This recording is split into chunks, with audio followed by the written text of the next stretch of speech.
Salut, c'est Marco de Top for Phone. Aujourd'hui, vidéo de test du Nokia HA503. Le Nokia HA503 qui est un mobile que j'avais eu l'occasion de vous présenter récemment lors d'une vidéo de déballage de cette fameuse boîte, au cours de laquelle je vous avais présenté le téléphone, certes dans un rapide premier aperçu, mais aussi surtout les accessoires. Alors aujourd'hui, on est bien sur la vidéo de test, une vidéo qui, comme d'habitude, va se découper en deux grandes parties. Une première partie va porter donc sur le matériel, à savoir l'esthétique, la connectivité, les performances du mobile. Et puis une deuxième partie va porter sur le logiciel, à savoir notamment le système d'exploitation, les applications et l'usage que l'on peut avoir de ce téléphone. Et à la fin de ces deux grandes parties, de manière très classique chez Top for Phone, on aura une conclusion. Et on se dira si oui ou non le Nokia HA503 est un mobile qu'il faut acheter. Voilà, donc ça sera en conclusion, bien sûr. Alors avant de commencer cette vidéo, j'aimerais aussi repréciser un petit peu ce qu'est ce mobile sur son marché. Alors premièrement, il s'agit d'un Nokia HA. Quand on commence à connaître un peu Nokia, et notamment la gamme HA, on sait qu'il s'agit de mobiles généralement entrée de gamme, c'est exactement le cas ici. Donc on est même sur un mobile que l'on pourrait presque qualifier de low cost, puisqu'il est vendu à moins de 100 €. On le retrouve même à moins de 95 € en janvier 2014 sur le web. Donc ça c'est pour le prix, un prix dans l'absolu que l'on pourra qualifier de très agressif. Alors il s'agit d'un mobile qui vient naturellement se mettre en confrontation directe, en concurrence frontale, avec des mobiles qui sont eux aussi des low cost, mais qui sont dotés d'un système d'exploitation pour le coup qui est Android. Ici on est sur un système d'exploitation 100% propriétaire, sur lequel je reviendrai dans la deuxième partie de cette vidéo, qui n'est autre que Nokia HA Platform 1.1, qui est donc un système, comme je viens de vous l'évoquer, 100% interne, 100% propriétaire, développé donc par Nokia pour sa gamme HA. Alors il y a eu des petites subtilités, il y a eu des petites évolutions sur ce système d'exploitation, on est donc à la version 1.1. Il faut aussi savoir que anciennement Nokia utilisait donc un système qui est en fait basé, enfin celui-ci est basé dessus, qui s'appelait notamment le série 40, le S40.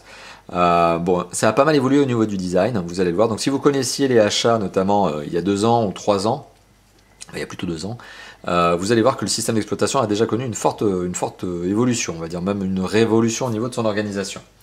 Voilà, mais ça on y reviendra dans la deuxième partie de la vidéo, je ne veux pas trop en dévoiler tout de suite, on en reparlera. Alors, le Nokia HA503. Bon, on va faire le petit tour du propriétaire. On va déjà voir dans cette première partie de la vidéo, donc l'esthétique. On va voir ce à quoi il ressemble. Et vous allez voir que sur ce point, Nokia sait faire du bon boulot. C'est un peu habituel, on n'est jamais déçu finalement par Nokia. Que ce soit sur des très basiques, du HA, enfin que ce soit du très basique, donc des mobiles qui valent moins de 20 €. Que ce soit sur la gamme HA, qui vaut généralement entre 70 et 100 €. Ou que ce soit sur la gamme Lumia, qui généralement vaut un peu plus de 200 € jusqu'à 600 et plus. Eh bien, Nokia nous a toujours, on va dire, plu par la qualité de fabrication de ces mobiles. Donc déjà, c'est un bon point. C'est exactement encore le même cas ici.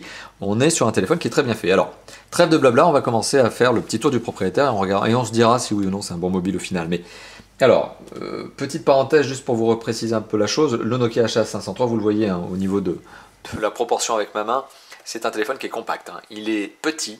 Et on va notamment revenir sur cette notion de compact et de dimension, mais vous allez voir que c'est un petit mobile.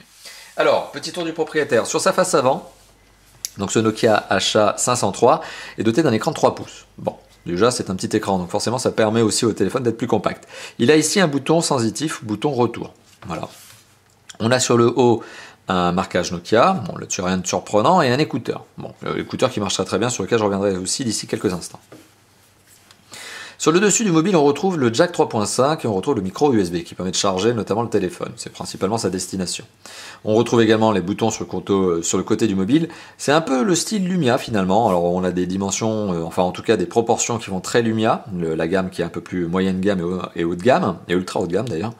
Donc on a un petit peu des effets de style que l'on retrouve notamment chez la gamme Lumia, et ces boutons là en font partie. Alors il en manque un, c'est le raccourci appareil photo qui normalement sur la gamme Lumia se retrouve ici aussi, et pour le coup sur la gamme HA et précisément sur le 503 on n'en a pas. Voilà, mais on a donc un bouton de contrôle de volume plus moins, et on a un bouton on-off ici sur le côté. On a en dessous l'entrée micro primaire, sur le côté gauche on n'a strictement rien, comme sur la gamme Lumia. À l'arrière du mobile, on a un capteur photo de 5 mégapixels, on a un flash LED, le marquage Nokia, pardon, j'allais dire HA, mais pas du tout. On a un petit marquage 5MP pour dire que c'est bien un 5 mégapixels dont est doté ce capteur photo, enfin c'est la résolution. On retrouve également ici un petit bouton, et vous allez comprendre à quoi il sert, qui dissimule en dessous en fait le haut-parleur. Et alors pour retirer la batterie, donc pour retirer plutôt le cache batterie et ensuite la batterie, on prend appui sur ce bouton, qui cache, je le rappelle, le haut-parleur. On prend appui sur ce bouton et on l'ouvre comme ça. Voilà. Hop. Alors, le téléphone est décliné en plusieurs coloris. Ici, on a la version rouge, qui est une couleur, bon, vous l'avez vu, un peu pompier, hein, c'est le rouge pompier, ça claque. Il faut savoir que le téléphone est également commercialisé en jaune, en bleu, en noir, et à regarder, je crois qu'il est aussi commercialisé en vert, oui, c'est le cas. Blanc, bleu, noir, vert et jaune, et rouge. Bien sûr, ce sont les différentes couleurs dont est doté ce fameux téléphone. Alors, particularité, forcément, vous venez de le voir, je viens de retirer la coque. Alors la coque, le cache batterie, donc forcément, vous voyez, il peut se retirer, il peut se changer naturellement, puisque vous le retrouverez en accessoire, notamment soit sur la boutique officielle de Nokia, soit auprès d'accessoiristes sur le web. Bon, ça, c'est pas trop la difficulté. Donc vous pouvez changer de couleur assez aisément, hein. Il suffit de changer le cache batterie et d'investir quelques euros supplémentaires pour en acheter un. La particularité, c'est par contre que le bouton qui est situé ici, donc ce qui vous permet de retirer le cache batterie, de faire un appui, lui pour le coup, il est figé. Donc c'est-à-dire que si vous achetez le mobile en rouge, et que donc forcément vous avez un bouton rouge, je ne suis pas certain qu'en termes de coloris, ça aille très bien avec du bleu par exemple, ou du jaune. Donc ma petite recommandation, c'est si vous visez, et c'est à peu près la même recommandation d'ailleurs que j'avais fait pour les anciennes générations de HA, du même type. Si vous visez justement un changement de coque, pardon, choisissez plutôt la couleur noire, auquel cas vous aurez un bouton noir, enfin en tout cas c'est ma propre recommandation, c'est mon conseil, et un bouton noir avec une coque rouge par exemple, ça ne choque pas. Par contre si effectivement peu vous importe d'avoir un bouton rouge avec une coque jaune, parce que de toute façon vous ne comptez pas acheter une coque jaune, par exemple vous pouvez le prendre directement en rouge. Bon voilà, c'est mon petit conseil pour éviter d'avoir un bouton là qui jure trop avec le reste de la coque, si jamais vous vouliez changer de couleur. Donc à l'arrière du mobile, pour rappeler, donc je viens de retirer le cache batterie, donc on accède tout simplement la batterie, une batterie extractible 1200 mAh que j'avais déjà eu l'occasion de vous présenter lors de la vidéo de test. C'est une batterie 100% propriétaire, ça c'est de la bonne batterie Nokia. D'ailleurs pour tout vous dire, c'est une Nokia BL4U1200, c'est une batterie qui est extrêmement connue chez Nokia. On retrouve sous la batterie tout simplement l'emplacement pour la carte micro SIM, voilà, donc c'est bien une micro SIM qui vient ici, voilà, avec cette petite trappe. Voilà, que l'on replace très facilement. Alors vous l'avez vu pour ce test, forcément, je n'ai pas mis de micro SIM. Donc on est sur un test où il n'y aura pas de carte SIM. Enfin, dans l'absolu, j'ai déjà testé le téléphone avec une carte SIM, je vous rassure. Et on a ici un emplacement pour la carte micro SD qui est fournie avec le téléphone. 4 Go de micro SD fourni avec le téléphone qui se transforme en 3,7 Go. Tout simplement pour la règle de la conversion. Voilà. Donc ça, ce sont les différents paramètres que l'on retrouve à l'intérieur du mobile une fois que l'on a retiré le cache batterie. Alors, je remets le cache batterie, voilà, vous l'avez vu, c'est pas très difficile. Le retirer, c'est pas trop difficile une fois qu'on a pris le coup.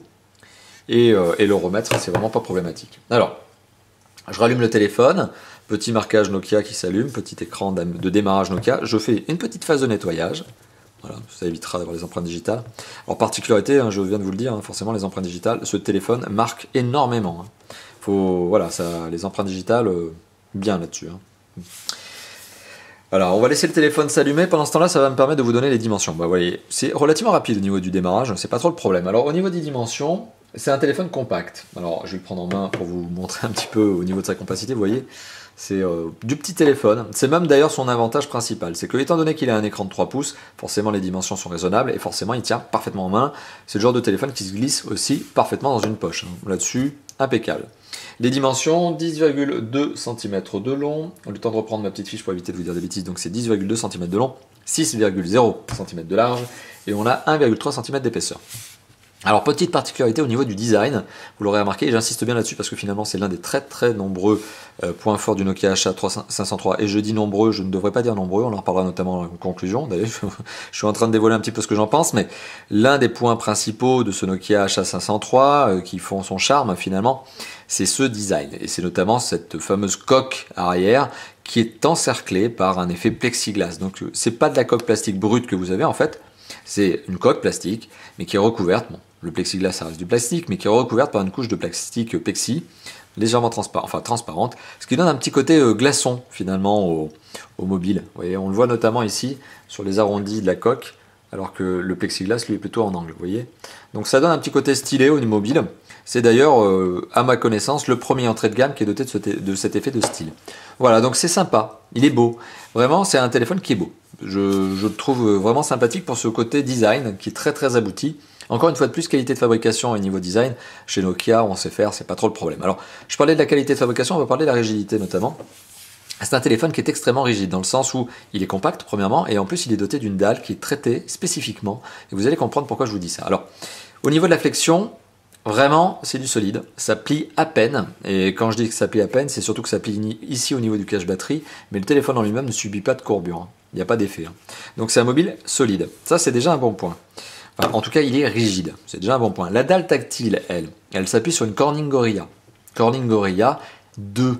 Donc c'est du résistant, c'est du solide, c'est du rigide. D'ailleurs, c'est à tel point rigide que, pour tout vous dire, la Corning Gorilla 2, c'est la vitre qui équipe notamment des mobiles un peu plus haut de gamme chez des concurrents comme le LG G2. Donc on est sur une vitre traitée Corning Gorilla, donc enfin pas traitée, mais qui est une Corning Gorilla 2, qui est traitée donc anti-casse, anti-rayure. Alors après, d'un autre côté, c'est pas parce qu'elle est anti-casse que si vous faites tomber un objet lourd dessus, bah, ça va protéger mieux. Pardon, le téléphone et l'écran, mais dans l'absolu, si vous faites tomber une boule de bowling sur votre écran, pas à chercher, hein, ça va casser. Hein. C'est juste que ça va vous sauver dans pas mal de situations. Voilà, donc ça c'était pour le petit tour du propriétaire. Le poids, 110 grammes, donc c'est un téléphone qui reste léger. Hein. On n'est pas sur quelque chose de disproportionné, on est sur quelque chose de tout à fait raisonnable. Bonne prise en main, bon design, bon poids. Allez, hop, ça c'était pour la partie esthétique, vous l'avez compris. Je suis plutôt satisfait sur cet aspect-là. Alors, on va parler maintenant de la partie image et son. Alors vous allez constater qu'effectivement, quand on a un écran de 3 pouces en général, déjà on n'est pas à la fête au niveau vidéo. Mais quand on a un écran de 3 pouces sur un entrée de gamme Nokia, on est encore moins à la fête. Tout simplement parce que la résolution est une résolution QVGA. On est sur une résolution donc, qui fait 320 pixels par 240 pixels, donc on est sur du 240p. On est très loin du Full HD qui est 1080p. Et on est encore aussi très loin de la HD Ready qui est à 720p.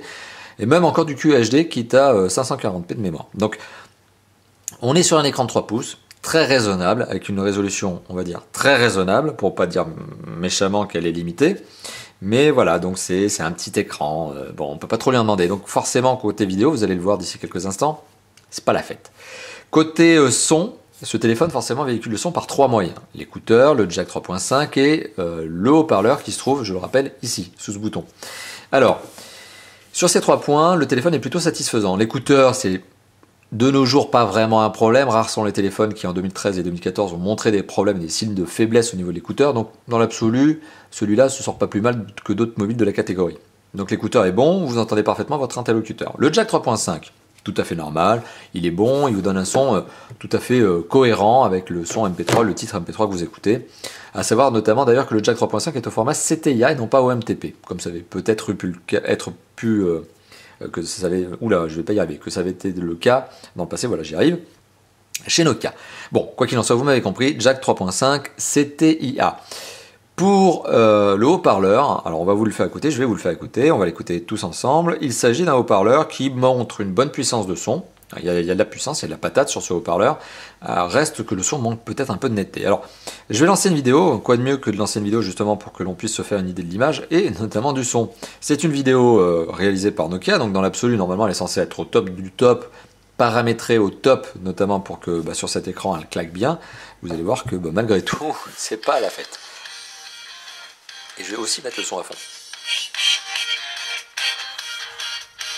Alors, le son est à fond, hein. Alors je vais décoller le téléphone de la table parce que ça biaise aussi. Voilà.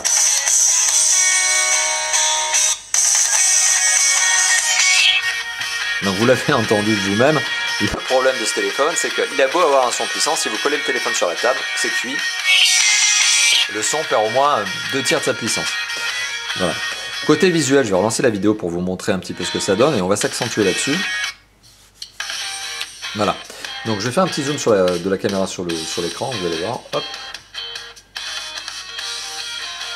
Voilà, donc le macro commence à lâcher, mais effectivement on voit les pixels, parce que ça manque un peu de densité de pixels. Écran de 3 pouces, je le rappelle, écran de 3 pouces avec une résolution de 320 par 240, QVGA. On peut pas trop lui en demander, donc conclusion, qu'est-ce que je peux vous dire au niveau de l'écran? Je viens de vous le dire, c'est très juste, au niveau du son, le haut-parleur a de la patate, sauf quand vous le posez sur une table ou auquel cas il finit avec un son étouffé. Bon, voilà. Mais le son reste malgré tout de bonne qualité. Donc finalement, sur les paramètres d'image et de son, ce qui en ressort le mieux, c'est le son. Ce qui en ressort le moins bien, c'est l'image. Alors donc ça, c'était pour vous parler de l'image et du son. Si petite précision supplémentaire, la densité de pixels, je vous l'évoquais comme étant relativement faible. On voit les pixels à l'œil nu, certes, puisque en fait la densité de pixels de cet écran est de 133 ppp. Je le rappelle, on estime que l'on ne voit pas la densité, enfin on ne voit pas les pixels à l'œil nu, sauf à moins d'être un gros frappadingue et de se jeter sur l'œil sur l'écran.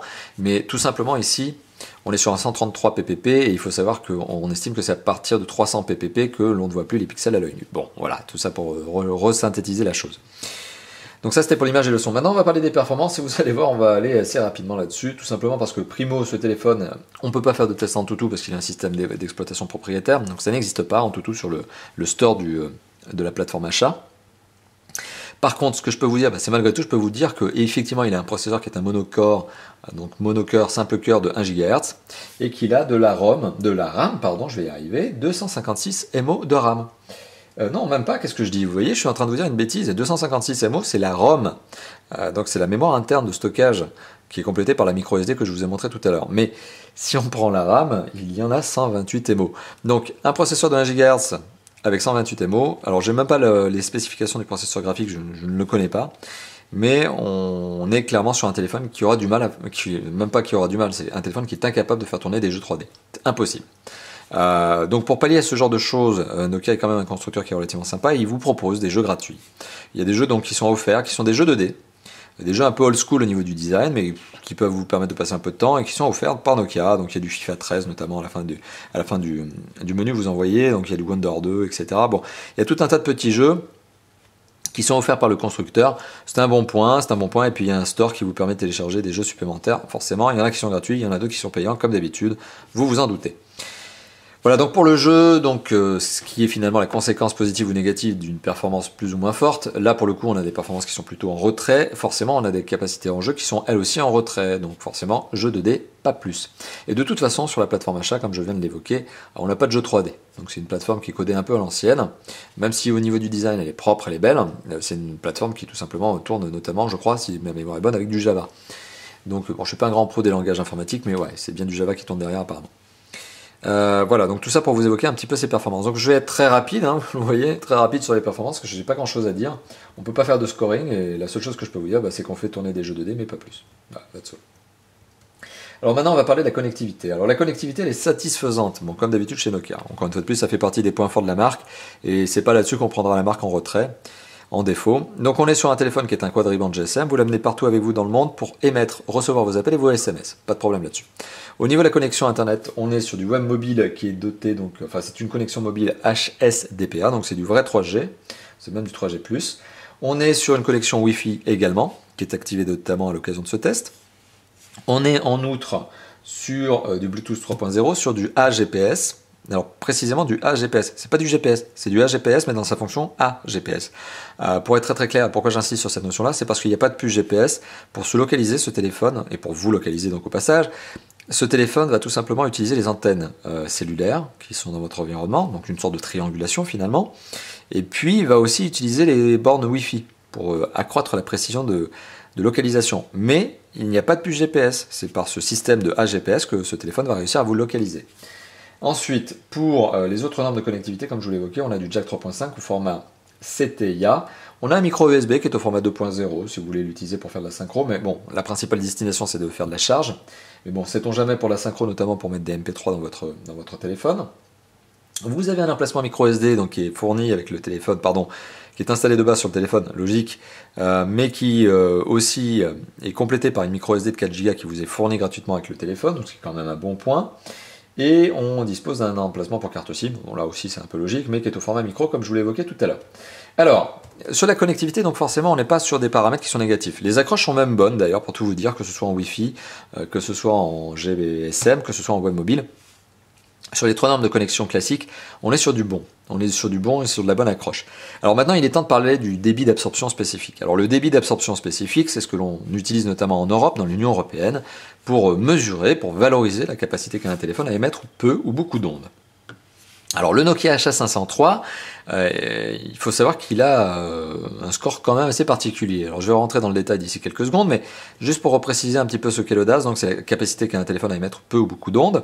En Europe, le score maximum à pas dépasser est de 2 watts par kilo. C'est une norme, c'est comme ça, bon ça veut peut-être pas dire grand chose comme ça à l'oral, mais sachez que quand vous collez votre téléphone à l'oreille, il ne faut pas dépasser un score de 2 watts par kilo, ce qui veut dire que voilà, il balance. À 2 watts par kilo, c'est un téléphone qui balance de nos jours, faut le savoir.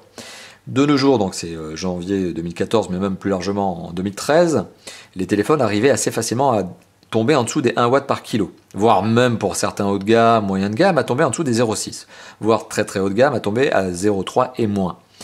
Certaines mauvaises surprises en 2013 m'ont fait dire que c'était des mauvais mobiles, pour certaines surprises, avec des DAS notamment, je me souviens, un mobile que j'avais testé qui avait un DAS de 1,9, et je l'avais directement flambé en disant que c'était beaucoup trop. Bah alors malheureusement, voilà, vous sentez déjà, le mot malheureusement veut déjà dire pas mal de choses, malheureusement le Nokia HA503, sur les spécifications que j'ai trouvées sur le site du constructeur, il émet au niveau de la tête, quand vous le collez à votre oreille, un DAS de 1,43. Alors, je vais être très franc avec vous, je suis extrêmement déçu. Je suis extrêmement déçu par la marque Nokia, qui n'était pas réputée être une marque qui faisait du bon boulot au niveau des DAS. On l'avait déjà remarqué, hein, quand Nokia faisait et fait encore, des hauts de gamme, des ultra hauts de gamme, et qu'on les compare aux concurrents directs, en général, les Nokia sont toujours un cran au-dessus au niveau des DAS. Alors c'est peut-être parce que Nokia justement essaie de balancer un téléphone qui fait fort en accroche réseau, et donc forcément quand le téléphone est bon en accroche réseau, qu'il en balance plein, forcément il vous en balance aussi plein en DAS. C'est un petit peu la conséquence. Bah, malheureusement, là, pour le coup, je comprends bien Nokia dans ses objectifs d'accroche ultra satisfaisante, c'est d'ailleurs le point positif, mais un DAS aujourd'hui de 1,43, bah, c'est trop haut, c'est beaucoup trop haut.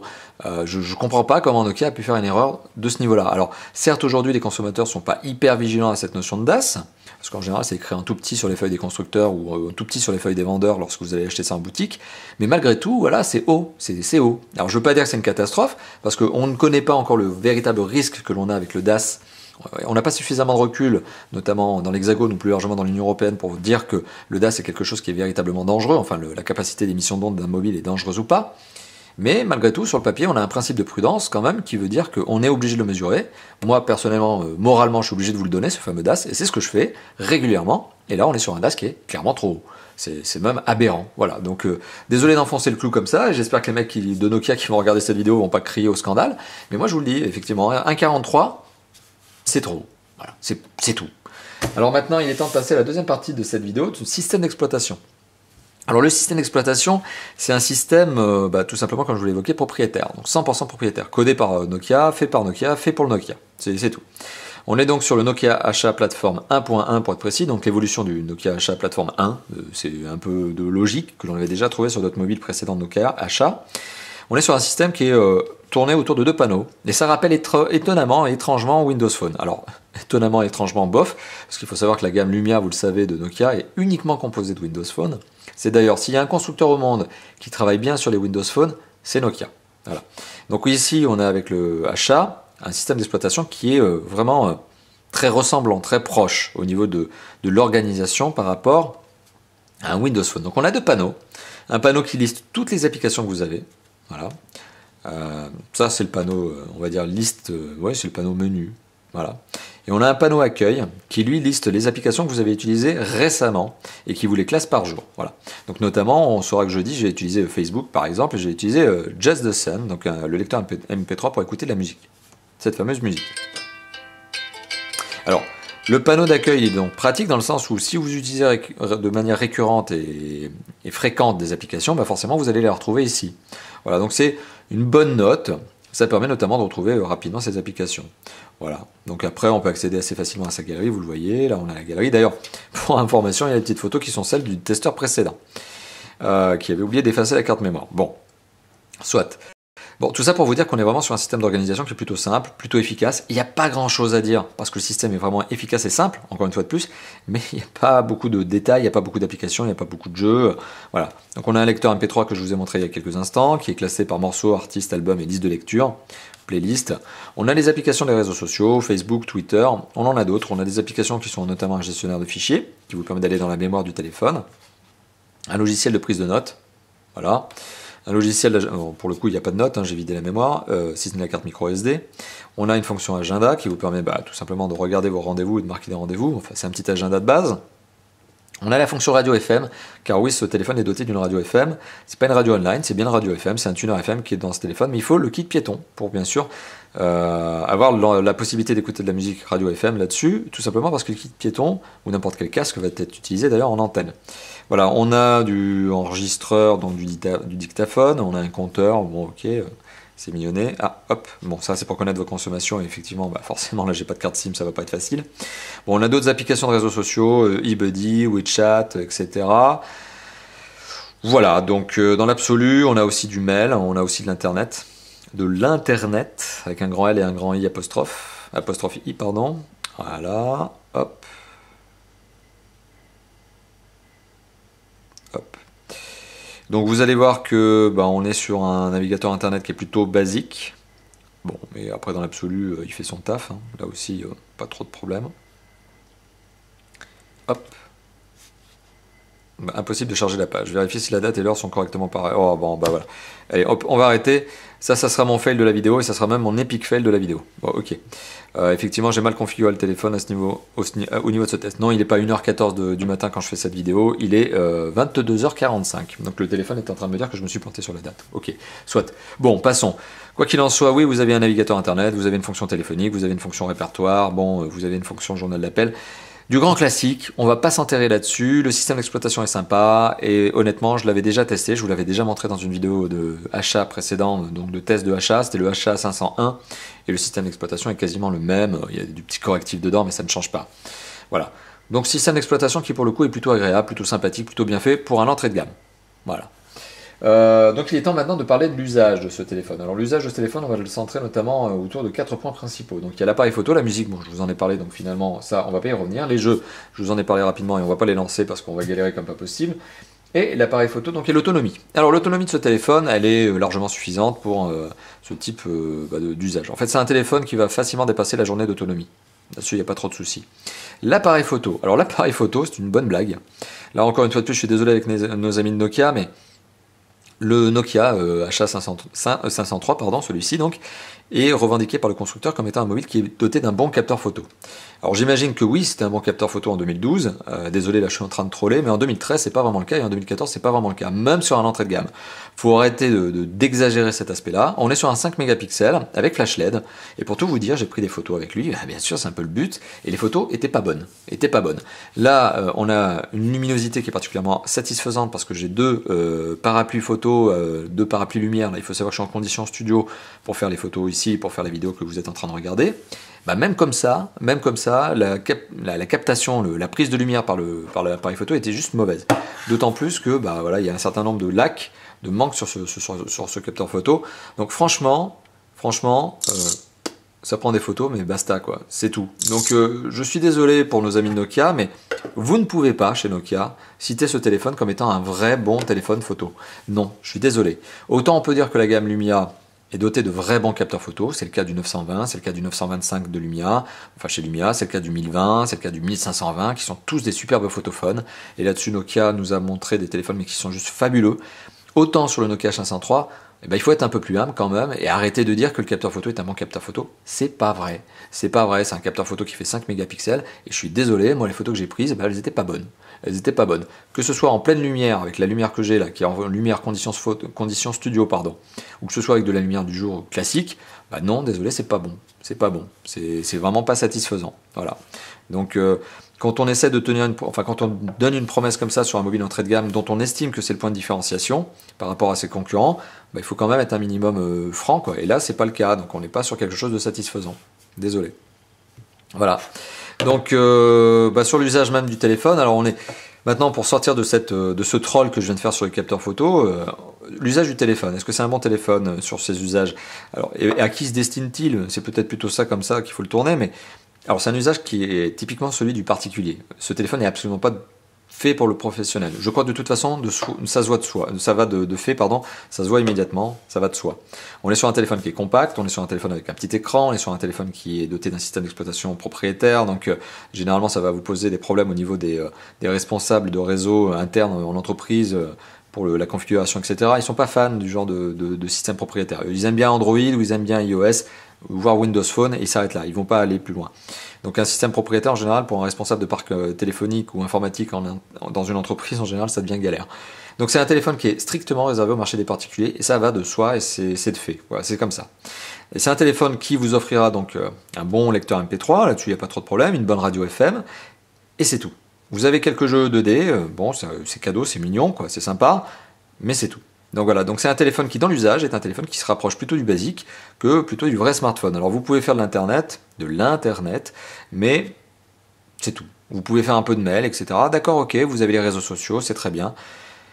Soit. Aujourd'hui, c'est devenu un grand classique sur les smartphones et on est sur plutôt un smartphone vraiment moyen, enfin entrée de gamme. J'allais dire moyen, mais pas du tout. On est plutôt sur un entrée de gamme, début d'entrée de gamme smartphone que sur un vrai moyen de gamme ou sur une fin d'entrée de gamme. Voilà, donc ça c'est pour vous repréciser un peu l'usage. Donc il est temps d'arriver à la conclusion de cette vidéo. Et vous le voyez, cette vidéo pour une fois, elle est extrêmement courte. En tout cas, 30 minutes chez Top 4 Phone, ça faisait longtemps qu'on n'était pas tombé sur des niveaux de temps aussi, entre guillemets, bref. Et je vais vous donner ma propre conclusion, ce que je pense de ce téléphone. Et je vais même détailler point par point. Je vais donc faire le récapitulatif de tout ce qu'on a eu l'occasion de se dire depuis le début de cette vidéo. Alors, sur l'aspect esthétique de ce téléphone est très bien fait. Là-dessus, il n'y a pas de problème. Il est beau. Franchement, c'est d'ailleurs son point fort. C'est le design. Un design super abouti, dont la grosse différence, donc c'est notamment ce dos avec ce traitement plexiglas qui donne un effet un peu glaçon au téléphone. Superbe, c'est vraiment superbe. La possibilité de changer de coque, c'est sympa. La possibilité d'extraire la batterie, c'est sympa. La face avant avec un Corning Gorilla 2, c'est très sympa. C'est extrêmement rarissime, c'est même rare, impossible à trouver sur des mobiles de cette catégorie-là. Avec un petit traitement en arrondi sur les bords de l'écran, c'est doux, c'est agréable, c'est super sympa à utiliser. Génial. Compact, ça se met super bien dans une poche. Bon, c'est pas le genre de téléphone pénible, c'est le bon point de ce téléphone. Pour les performances, on est clairement sur un téléphone qui malheureusement est doté de faibles performances. Donc au mieux vous jouerez à des jeux 2D, point, basta. Sur la connectivité, on est sur un téléphone qui a une très bonne accroche réseau, que ce soit sur du Wi-Fi, que ce soit sur du GSM, etc. Ça je vous l'ai déjà évoqué. On est malheureusement sur un téléphone qui a un DAS qui est juste inacceptable en 2014. Sur le système d'exploitation, on est sur du Nokia Asha plateforme 1.1. C'est un bon système. Bon, ça fait pas partie de mes favoris, c'est sûr, puisque vous le savez, je suis plutôt iOS, Android ou Windows Phone, qui sont clairement parmi les top 3 chez moi. En tout cas, c'est mon propre avis. C'est très subjectif. Mais malgré tout, on est sur un Nokia Asha plateforme 1.1 qui ressemble énormément à un Windows Phone, qui est bien foutu, qui est bien organisé, simple à utiliser. Donc si vous n'avez pas envie de vous prendre la tête et si vous n'avez pas envie d'apprendre à utiliser un système d'exploitation, par exemple, si c'est votre premier smartphone, ce genre de système d'exploitation, c'est tout à fait bien, c'est tout à fait indiqué pour vous. Donc voilà. Et en plus, on a des fonctionnalités qui sont tout à fait là. Lecteur MP3, lecteur vidéo. Bon, après, on a un écran qui est un petit peu en deçà de ce que l'on aurait pu avoir sur des concurrents, mais voilà. Pardon. Voilà, dans l'absolu, on est sur quelque chose qui est convenable au niveau du système d'exploitation. Au niveau de l'usage, alors comme je viens de l'enfoncer, il y a le clou, j'entends il y a 2 minutes, le téléphone n'est pas bon sur le capteur photo, vraiment pas bon, c'est une déception. Aussi déçu par le capteur photo que je le suis par le DAS. Alors, ça se trouve sur le DAS, je me trompe peut-être, Nokia aura le loisir de me répondre par rapport à ce point, parce que je sais que Nokia va regarder cette vidéo, je les entends déjà me réagir et me dire ce qu'ils en pensent. Mais effectivement, le Nokia 503, HA503 a un DAS qui est trop élevé et un capteur photo qui n'est pas vraiment du tout satisfaisant. Voilà, donc la conclusion de cette vidéo, c'est est-ce que je vous recommande ce téléphone ou pas? Je pense que vous l'avez compris, depuis tout le début de la vidéo, il y a un seul point fort que je trouve vraiment bon sur ce téléphone, c'est son design, son système d'exploitation à la rigueur, mais sur tous les autres points, malheureusement, je lui trouve trop de critiques. Donc c'est très très rare que je déconseille un téléphone Nokia. D'ailleurs, je crois que c'est réellement la première fois que je déconseille un Nokia à l'achat. Mais je vous le déconseille, ou en tout cas je ne vous le recommande pas. C'est plutôt dans ce sens-là. Donc c'est pas que je vous le déconseille, mais c'est qu'en tout cas je ne peux pas me poser positivement sur ce téléphone. Je ne peux pas vous le conseiller à l'achat, donc c'est à vous de voir. Si vous êtes un vrai addict de Nokia, oui, peut-être, soit vous pouvez l'acheter. Si vous n'êtes pas très exigeant au niveau du système d'exploitation, vous avez besoin de quelque chose de basique et de compact, oui, vous pouvez l'acheter.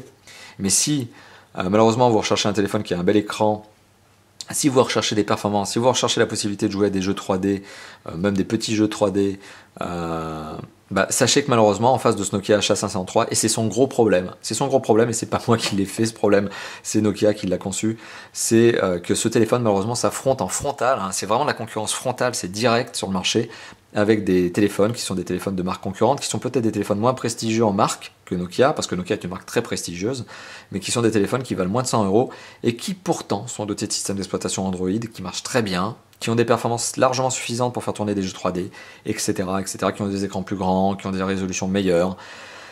Voilà, donc pour moi, aujourd'hui, malheureusement, Nokia a un peu foiré son coup. Je le dis honnêtement. Perso, moi, je devrais acheter un mobile de cette catégorie, je ne prendrais pas celui-là. C'est clair. Maintenant, je vous l'ai évoqué, c'est le design qui joue sur ce téléphone, c'est la compacité, et puis c'est les performances. Tout le monde n'a pas besoin d'un téléphone ultra performant, c'est clair. Mais pour tous les autres paramètres, désolé, là, c'est loupé, quoi. Donc voilà, donc désolé à Nokia, parce que encore une fois de plus, je sais qu'ils vont regarder cette vidéo, je sens le chef de produit Nokia qui va pleurer toutes les larmes de son corps, mais désolé, voilà, enfin, c'est un fail, quoi. Moi je fais un fail par vidéo, et vous avez fait un fail dans votre gamme achat cette année, ben, c'est celui-là, quoi. Parce qu'il est pricé trop haut sur un marché qui est trop tendu, et il y a du Android en face qui se démerde trop bien par rapport à vous. Voilà. Donc merci à vous chers youtubeurs, merci à vous chers visionnaires justement d'avoir regardé cette vidéo. N'hésitez pas à commenter, n'hésitez pas à mettre des pouces verts ou des pouces rouges hein, peut-être, parce que vous avez peut-être envie de me dire que tout simplement cette vidéo, bah, moi aussi je l'ai foiré, parce que finalement vous avez un autre avis sur le Nokia HA503, hein, peut-être que vous le trouvez bon. Donc n'hésitez pas à commenter dans les vidéos, n'hésitez pas à dire ce que vous en pensez, justement. Du téléphone, de ma manière de vous le présenter, des arguments que je vous ai montrés, que je vous ai montré oui, et puis que je vous ai indiqué. Donc n'hésitez pas à vous lâcher dans les commentaires de la vidéo si vous la regardez sur YouTube. N'hésitez pas à vous lâcher également sur le site top-fort-phone.fr où sera également publiée la vidéo de nouveau. C'est peut-être là d'ailleurs où vous êtes en train de la regarder. Et dans les commentaires tout simplement de l'article même de test, puisque vous le savez maintenant, chez Top 4 Phone on fait toujours une vidéo, mais on fait toujours un article avec. Voilà, c'est tout simple. N'hésitez pas aussi à passer sur le forum de Top 4 Phone où on a une section qui s'appelle quel téléphone choisir. Donc si vous hésitez sur le téléphone justement à acheter, bah, n'hésitez pas à poser justement votre question là-bas.